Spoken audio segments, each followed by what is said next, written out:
ಇವತ್ತು ಹಿಂದುಳಿದ ವರ್ಗದ ಎಲ್ಲಾ ವರ್ಗದ ಅಧ್ಯಕ್ಷರುಗಳು ಇರ್ಬೋದು, ಮಹಿಳೆಯರು ಇರ್ಬೋದು, ಇಷ್ಟೊಂದು ಆಸಕ್ತಿ ತಗೊಂಡು ಈ ಒಂದು ಕಾರ್ಯಕ್ರಮ ತುಂಬಾ ಯಶಸ್ವಿಯಾಗಿ ಮಾಡಿಕೊಟ್ಟಿದ್ದಾರೆ. ಆದ್ರೆ ಜಿಲ್ಲಾಡಳಿತ ಏನು ಇಷ್ಟೊಂದು ನಿರ್ಲಕ್ಷ್ಯ ಕೆಲವು ವಿಷಯಗಳಲ್ಲಿ ಮಾಡ್ತಾ ಇದೆ. ಯಾಕೆಂದ್ರೆ ಅಡಿಷನಲ್ ಡಿಸಿ ಕೊಡ್ಬೋದಾಯ್ತು, ತಹಸೀಲ್ದಾರ್ ಇರ್ಬೇಕಾಯ್ತು, ಇನ್ನೂ ಕೆಲವರು ನಿರ್ದೇಶನ ನೋಡಿದ್ರೆ ಸುಮಾರು ಜನ ಅಧಿಕಾರಿಗಳಿದ್ದಾರೆ, ಅವ್ರು ಯಾರು ಬರ್ಬೋದಾಯ್ತು. ನಮ್ಮ ನಗರಸಭೆ ವತಿಯಿಂದ ಕಮಿಷನರು ಸುಮಾರು ಸರಿ ನೋಡಿದ್ದೀನಿ, ಈಗ ಒಂದು ಕಾರ್ಯಕ್ರಮಕ್ಕೆ ಯಾವುದೇ ಕಾರಣಕ್ಕೂ ಬರ್ತಾ ಇಲ್ಲ. ಅಧಿಕಾರಿಗಳೆಲ್ಲ ನಿರ್ಲಕ್ಷ್ಯ ಮಾಡ್ತಾ ಇದ್ದಾರೆ. ಈಗ ಇದೊಂದು ದೇವರಾಜ ಕಾರ್ಯಕ್ರಮಕ್ಕೆ ಪ್ರತಿ ವರ್ಷದೂ ದೊಡ್ಡ ಮಟ್ಟ ದಿನೇ ಎಚ್ಚರಿಕೆಯಿಂದ ನಾವೆಲ್ಲ ಕಾರ್ಯಕ್ರಮ ಮಾಡ್ಕೊಂಡ್ ಬರ್ತಾ ಇದ್ದೀವಿ. ಹಿಂದುಳಿದವರು ಈ ಕಾರ್ಯಕ್ರಮ ಏನೋ ಹಿಂದುಳಿದವರು ಏನೋ ಒಂದು ಲೆಕ್ಕಾಚಾರ ಹಾಕೊಂಡು ಮಾಡ್ಕೊಂಡ್ ಬರ್ತಾವ್ರೆ ಅಂತ ತಿಳ್ಕೊಂಡಿರ್ಬೋದು. ಮುಂದಿನ ದಿನಗಳಲ್ಲಿ ಇದೆಲ್ಲ ಆಗ್ಬಾರ್ದು. ಯಾಕೆ ಅಂತ ಅಂದ್ರೆ ಹೆಚ್ಚಿನ ರೀತಿಯಲ್ಲಿ ಈಗ ಅಧಿಕಾರಿಗಳಿರ್ಬೋದು, ಈಗ ಹೊಸದಾಗಿ ಜಿಲ್ಲಾ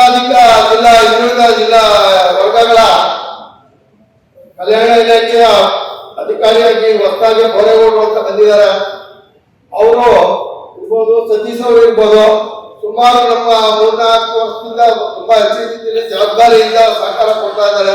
ದಿನೇ ಹಿಂದುಳಿದ ವರ್ಗಗಳಿಗೆ ಸಹಕಾರ ಕೊಟ್ಕೊಂಡು ಬರ್ತಾ ಇದ್ದಾರೆ. ಈ ಒಂದು ಏನೇನು ಕಾರ್ಯಕ್ರಮ ನಾವೆಲ್ಲ ಕಷ್ಟಪಟ್ಟು ಎಲ್ಲ ರೀತಿಯಲ್ಲಿ ಅನುಕೂಲ ಮಾಡಿಕೊಟ್ಟಂತ ನಮ್ಮ ಶಾಸಕರಾದ ಇಕ್ಬಾಲ್ ಹುಸೇನ್ ಅವರು ನಮ್ಮ ಹಿಂದುಳಿದ ವರ್ಗಗಳಿಗೆ ಸ್ಪಂದಿಸೋದಿರ್ಬೋದು, ಅವ್ರ ಕಷ್ಟ ಸುಖ ವಿಚಾರದಲ್ಲಿ ಇರ್ಬೋದು, ಅವ್ರು ಏನೇ ಒಂದು ತೊಂದರೆ ಅದನ್ನು ಅವರು ಸಂಸ್ಥೆ ಬಗೆಹರಿಸೋದ್ರಲ್ಲಿ ಇರ್ಬೋದು. ನಮ್ಮ MLA ಅವರು ಸುಮಾರು ಕಷ್ಟ ಸುಖಕ್ಕೆ ಭಾಗಿಯಾಗ್ತಾ ಇದ್ದಾರೆ. ನಾನು ನೋಡ್ತಾ ಇದ್ದೇನೆ, ಭಾಗಿಯಾಗಿ ಕೆಲಸಗಳು ಮಾಡ್ಕೊಡ್ತಾ ಇದ್ದಾರೆ. ಇವತ್ತು ಅವ್ರು ಬರ್ಬೇಕಾಯ್ತು, ಅಧಿವೇಶನ ಇರೋದ್ರಿಂದ ಇವತ್ತು ಅವರು ಕಾರಣಾಂತರ ಇರೋದ್ರಿಂದ ಅವ್ರು ಬರಕ್ಕಾಗ್ಲಿಲ್ಲ. ಕೆಲವರೆಲ್ಲ ನಾನು ನೋಡ್ತೀನಿ, ಈ ಅಧಿಕಾರಿಗಳಲ್ಲಿ ಸ್ವಲ್ಪ ಅವ್ರಿಗೆ ಮುಖ್ಯಾರ ಈಗ ಅವ್ರು ಬರ್ಬೇಕಾಯ್ತು, ಇವ್ರು ಬರ್ಬೇಕಾಯ್ತು ಅಂತ ಹೆಚ್ಚಿನ ರೀತಿಯಲ್ಲಿ ತಲೆ ಕೆಡ್ಸ್ಕೊತಾ ಇದ್ದಾರೆ.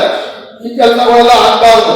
ಹಿಂದುಳಿದವರು ಹೊಂದ್ಕೊಂಡ್ರೆ ಎಷ್ಟು ಎಲ್ಲಾ ರೀತಿಯ ಜನಗಳನ್ನ ಕಷ್ಟಪಟ್ಟು ನಾವು ಬೆಳೆಸ್ಕೊಂಡ್ರೆ ನಮಗೂ ಕಷ್ಟ ಇರ್ತದೆ. ಹಿಂದೆ ನಾವು ಜಿಲ್ಲೆ ಆಡಳಿತ ವತಿಯಿಂದ ಇರ್ಬೋದು, ನಮ್ಮ ಇಕ್ಬಾಲ್ ಹುಸೇನ್ ನೇತೃತ್ವದಲ್ಲಿ ಇರ್ಬೋದು, ನಾವು ದೊಡ್ಡ ಮಟ್ಟದಲ್ಲಿ ಸುಮಾರು ಒಂದು 15-20 ಜನ ನಾವು ಕಾರ್ಯಕ್ರಮಕ್ಕೆ ಸೇರಿಸಿದ್ದೀವಿ. ನಮ್ಮ ಹಿಂದುಳಿದವರು ಇರ್ಬೋದು. ನಾನೊಂದು ಮಾತು ಈ ಸಭೆಯಲ್ಲಿ ಹೇಳಕ್ ಇಷ್ಟಪಡ್ತೀನಿ. ಯಾಕೆ ಅಂದ್ರೆ ನಮ್ಮ ಹಿಂದುಳಿದ ಕಾರ್ಯಕ್ರಮದ್ದು ಏನಾರ ಒಂದು ದೇವರಾಜ ಕಾರ್ಯಕ್ರಮ ಮಾಡ್ತಾ ಇದ್ದೀವಿ ಅಂತ ಎಲ್ಲಾರ ಒಂದು 4-5 ಕಟೌಟ್ಗಳು ಹಾಕಿ ಬಿಟ್ಬಿಟ್ಟು ತಕ್ಷಣನೇ 2 ದಿನಕ್ಕೆ 3 ದಿನಕ್ಕೆ ಕಳಿಸ್ಬಿಡ್ತಾರೆ ನಗರಸಭೆ ಅವರು. ಯಾಕೆ ಈ ತರ ಎಲ್ಲ ಮಾಡ್ತಾರೆ ಅಂತ ನಮ್ಗೆ ಗೊತ್ತಿಲ್ಲ. ಹಿಂದುಳಿದ ಕಾರ್ಯಕ್ರಮ 3 ದಿನ ಇರ್ತದೆ, ಬಿಸಾಕ್ಬಿಡ್ತಾರೆ. ಅದೇ ಕಾರ್ಯಕ್ರಮ ಧಾರವಾಡ ಕಾರ್ಯಕ್ರಮದ್ದು ತಿಂಗಳ ಬಿದ್ದಿರ್ತದೆ, ಅದು ಕೇಳೋದಿಕ್ಕಿರಲ್ಲ. ಈಗ ಈ ತರ ಮಾಡ್ತಾರೆ. ಹಿಂದುಳಿದವ್ರಿಗೆ ಡೆವಲಪ್ ಆಗೋದು ಯಾವಾಗ? ಹಿಂದುಳಿದವರು ಬೇಕು ಅಂತ ಹೇಳ್ತಾರೆ, 3 ದಿವಸಕ್ಕೆ ಕಟೌಟ್ನಲ್ಲಿ ಬಿಸಾಕ್ಬಿಡ್ತಾರೆ ಹಿಂದುಳಿದವ್ರದ್ದು. ಈ ಕೆಲಸಗಳೆಲ್ಲ ಮುಂದಿನ ದಿನಗಳಲ್ಲಿ ಆಗ್ಬಾರ್ದು. ಯಾಕೆಂದ್ರೆ ನಾವು ಉದ್ಯೋಗ ಹೋರಾಟ ಮಾಡ್ಬೇಕಾಗ್ತದೆ. ಈ ಕಾರ್ಯಕ್ರಮ ದೇವರಾಜ ಜನ್ಮ ದಿನಾಚರಣೆ ಆಗಿರೋದ್ರಿಂದ ನಾನು ಮಾತಾಡ್ಬೇಕಾಗಂತ ಅವಶ್ಯಕತೆ ಇತ್ತು, ಮಾತಾಡಿದ್ದೀನಿ.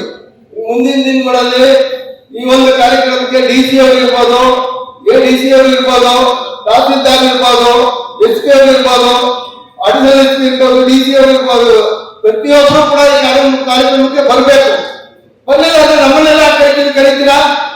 ಜಿಲ್ಲಾಡಳಿತ ವತಿಯಿಂದ ಕಾರ್ಯಕ್ರಮ ಮಾಡ್ತಾ ಇದ್ದೀವಿ ಹಿಂದುಳಿದವರ್ಗದ್ದು ಅಂತ ಹೇಳಿದ್ಮೇಲೆ ಜಿಲ್ಲಾಡಳಿತದ ಜವಾಬ್ದಾರಿ, ಜಿಲ್ಲಾಡಳಿತದ ಹೆಚ್ಚಿನ ರೀತಿಯಲ್ಲಿ ಸಾಕಷ್ಟು DC ಅವರು ಕೂಡ ಇದೇ ರೀತಿ ಮಾಡ್ತಾ ಇದ್ದಾರೆ. ಹಿಂದುಳಿದವರ್ಗದ ಕಾರ್ಯಕ್ರಮ ಯಾವುದೇ ಮಾಡಿದ್ರು ಮುಂದೆ ಇರಲ್ಲ. ಅವರು ಬೇರೆ ಕಾರ್ಯಕ್ರಮ ನಾನು ನೋಡ್ತಾ ಇದ್ದೀನಿ, ವ್ಯಕ್ತಿಗಳು ಇರ್ತಾರೆ.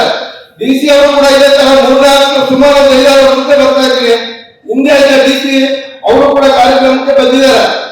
ಈ ತರ DC ಆಗಲಿ ಈ ತರ ಎಲ್ಲ ಕಾರ್ಯಕ್ರಮಕ್ಕೆ ಕೆಳಗಿಳಿಸಬಾರ್ದು. ಜಿಲ್ಲಾಡಳಿತ ಕಾರ್ಯಕ್ರಮ ಇದು. ಜಿಲ್ಲಾಡಳಿತದ ಕಾರ್ಯಕ್ರಮ ಆದ್ರೆ ಜಿಲ್ಲಾ ಜವಾಬ್ದಾರಿ ಜಾಸ್ತಿ ಇರ್ತದೆ. DC ಅವ್ರಿಗಿರ್ಬೋದು, DC ಜಾಸ್ತಿ ಜವಾಬ್ದಾರಿ ಇರ್ತದೆ. ಯಾಕೆ ಅಧಿಕಾರಿಗಳು ಬರ್ತಾ ಇಲ್ಲ? ನಾನು ನೋಡ್ತಾ ಇದ್ದೀನಿ, ಅಧಿಕಾರಿಗಳು ಅರ್ಥ ಇರಲ್ಲ. ಕರುನಾಡು ಟೈಮ್ಸ್ ಚಾನೆಲ್ನಲ್ಲಿ ಸುದ್ದಿ ಮತ್ತು ಜಾಹೀರಾತು ನೀಡಲು ಈ ನಂಬರ್ಗೆ ಕರೆ ಮಾಡಿ.